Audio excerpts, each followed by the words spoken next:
Заложники своей политики. Досмотрите это видео до конца, и вы узнаете, почему правительство Таджикистана не смягчает давление на свободу.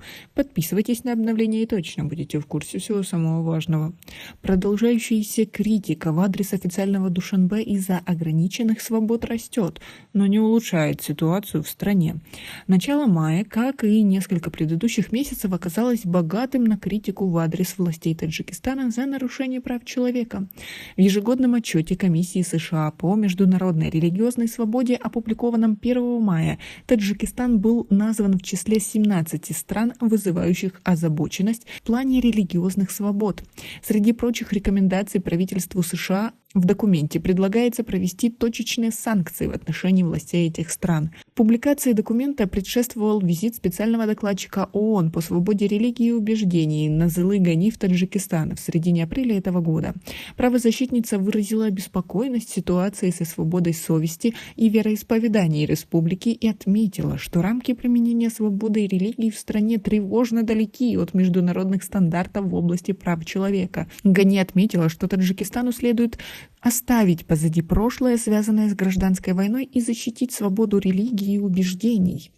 Критика в отношении Душанбе со стороны международных правозащитных организаций за последний год небывало увеличилась.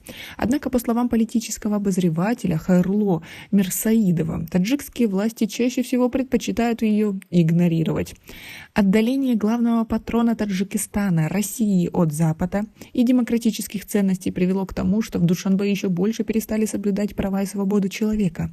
Это мы видим по количеству осужденных журналистов и других лиц, которых массово сажают за экстремизм, отмечает Мирсаидов. По его словам, эта практика будет продолжаться, поскольку таджикские власти чувствуют безнаказанность, рассчитывая на поддержку Москвы и Пекина.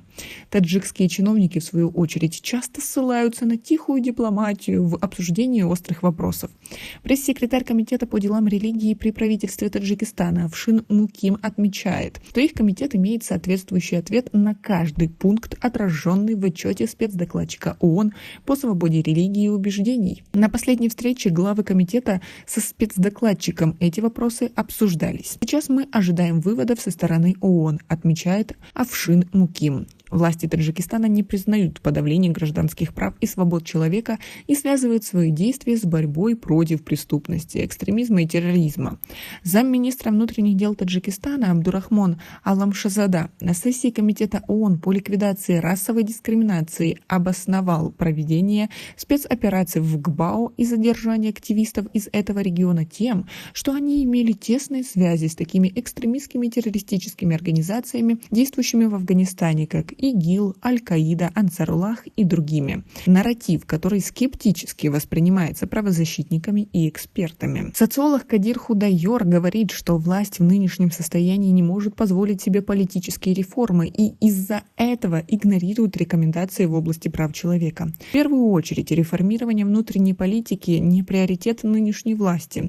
Все усилия направлены на обеспечение стабильной передачи власти. Но даже если теоретически власти начнут какие-либо либеральные реформы, все очень легко может выйти из-под контроля, как в период Горбачевской перестройки. Поэтому в какой-то мере власти являются заложниками своей внутренней политики, говорит собеседник.